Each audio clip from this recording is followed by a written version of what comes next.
दोस्तों, सादर नमस्कार।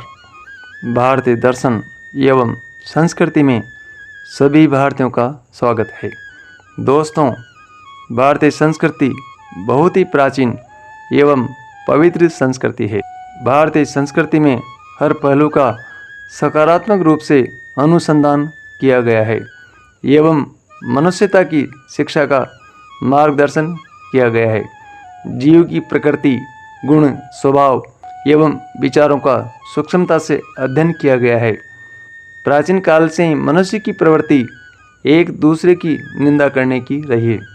आज हम निंदा के बारे में चर्चा करेंगे। मनुष्य जीवन में निंदा क्यों करनी चाहिए, निंदा से एक दूसरे को क्या लाभ है और क्या नुकसान है। वैसे सामान्य तौर पर निंदा के कारण भी होते हैं और निंदा बिना कारण भी की जाती है। निंदा दूसरे लोगों के बारे में एक प्रकार की चर्चा ही है। निंदा किसी के गुण एवं अवगुण के बारे में ही हो सकती है। निंदा का प्रभाव सकारात्मक भी हो सकता है और नकारात्मक भी। शास्त्रों में निंदा का निषेध किया गया है। निंदा करने को पाप भी बताया गया है।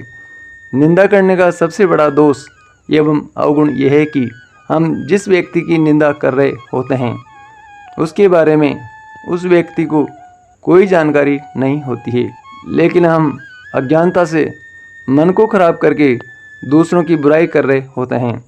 जब सामने वाले व्यक्ति को पता ही नहीं होता है तो फिर निंदा से किसी को कोई लाभ नहीं हो सकता है। वह व्यक्ति आराम से होगा, लेकिन हम खाना पीना छोड़कर व्यर्थ में अपनी ऊर्जा का दुरुपयोग कर रहे होते हैं। किसी की निंदा करने से पहले हमारे मन में दूसरों के प्रति घृणा एवं ईर्ष्या का भाव पैदा होगा। मन एवं मस्तिष्क में अशांति पैदा होगी।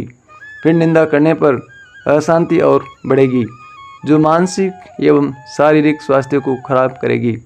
मन नकारात्मक विचारों का घर बनता चला जाएगा। धीरे धीरे निंदा करना उस व्यक्ति का स्वभाव सा बन जाएगा। मन में खिन्नता और उदासी रहने लगेगी। जिन लोगों के सामने किसी की निंदा कर रहे हैं वह व्यक्ति थोड़े दिन में आपसे ऊब जाएगा और किनारा करने लग जाएगा। एक दिन ऐसा आएगा कि लोगों की निगाह में आपकी छवि खराब हो जाएगी। जिन व्यक्तियों के सामने आप किसी की निंदा कर रहे थे वे लोग भी आपकी बुराई करने लग जाएंगे। उनकी बातें सुनकर आपको बहुत तकलीफ होगी, क्योंकि आपको उनसे ऐसी कोई उम्मीद नहीं थी। एक दिन आपकी निंदा उन लोगों तक भी पहुंच जाएगी जिनकी आप निंदा कर रहे थे। फिर उन लोगों की निगाह में भी आप गिर जाओगे। उनसे आपकी दुश्मनी हो जाएगी। आप जानते हैं कि दुश्मनी क्या क्या कर सकती है। दुश्मनी से एक दूसरे की बुराई, गाली गलौज एवं मारपीट तक भी हो सकती है। मारपीट की घटना होने पर थाने, कोर्ट, कचहरी के चक्कर लगाने होंगे। इनसे आर्थिक नुकसान तो होगा ही, घर का माहौल भी अशांत हो जाएगा। निंदा से कुछ भी लाभ होने वाला नहीं है। हाँ, आपकी छवि और व्यवहार जरूर खत्म हो जाएगा। आज की दुनिया में कार्यों की सफलता के लिए, जीवन में आगे बढ़ने के लिए व्यवहार कुशलता बहुत ज़रूरी है। इसलिए किसी भी व्यक्ति को सबसे पहले अपने बारे में सोचना चाहिए एवं मनुष्य जीवन का मूल्य समझकर आगे बढ़ना चाहिए। इस कारण से शास्त्रों में निंदा करने का मना किया गया है। इसी को शास्त्रों में पाप कहते हैं। किसी की निंदा से उसका जीवन एवं भविष्य प्रभावित हो सकता है, इसलिए इसको पाप की संज्ञा दी गई है। लोग दो कारणों से निंदा करते हैं।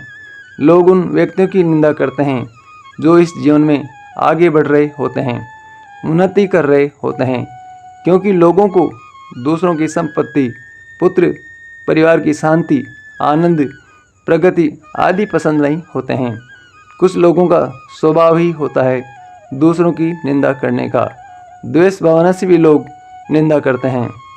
ऐसे लोगों को दूसरों की निंदा करने में बड़ा मज़ा आता है, लेकिन वास्तव में निंदा करने वाले व्यक्ति का सामाजिक मूल्यांकन नगण्य रूप में होता है। निंदा करने के कुछ लाभ भी हो सकते हैं, क्योंकि कबीरदास जी ने कहा है कि निंदक नेरे राखिए आंगन कुटी छवाए, बिन पानी साबुन बिना निर्मल करे सुभाए। निंदा को अनसुना करने के स्थान पर ध्यान से सुनकर उस पर विचार करना चाहिए। अगर वास्तव में हमारे अंदर अवगुण है एवं बुराई है और कोई कमी है तो उसमें सुधार अवश्य करना चाहिए। यदि निंदा में कोई सारांश नहीं है और सारहीन है तो हमें तनिक भी चिंतित और व्यथित होने की आवश्यकता नहीं है। निंदा सारहीन हो तब भी अपने आप को देखने और स्व मूल्यांकन करने का अवसर प्रदान करती है। अगर निंदा आपसे समझदार और विद्वान व्यक्ति द्वारा की जाए तो उस पर जरूर अमल करना चाहिए। हमारे आचरण सही हो तो एक दिन निंदक अपने आप ही शांत हो जाएंगे, क्योंकि कहा गया है कि सांच को आँच नहीं। कुछ लोग अपने आप को श्रेष्ठ सिद्ध करने के लिए भी जीवन में झूठी निंदा करते हैं। कुछ लोग दूसरों के सामने खुद को सिद्ध करने के लिए भी अपने साथियों की जानबूझकर निंदा करते हैं। भरोसा करके की गई बातों को सार्वजनिक कर देते हैं। ऐसे लोग विश्वसनीय नहीं हो सकते हैं। इनके सामने सोच समझकर बोलना चाहिए, अन्यथा ये लोग कभी भी आपकी छवि खराब कर सकते हैं। खासकर ऐसे लोगों से दोस्ती करने में जल्दबाजी नहीं करनी चाहिए। ऐसे लोग एक दूसरे की निंदा करते रहते हैं एवं विश्वासघात करते हैं। जहाँ तक हो सके निंदा करने वाले लोगों से किनारा करना चाहिए, क्योंकि अनहोनी को भी ऐसे लोग बड़ा चढ़ाकर पेश करते हैं। निंदक लोग किसी का भी भला नहीं कर सकते हैं। हाँ, पारिवारिक एवं सामाजिक माहौल को खराब करके आपसी भाईचारे एवं प्रेम को जरूर खत्म कर देते हैं, लेकिन सच्चाई सामने आने पर इनसे दोस्ती टूटना संभव है। इसलिए इनसे दूर रहना ही बेहतर है।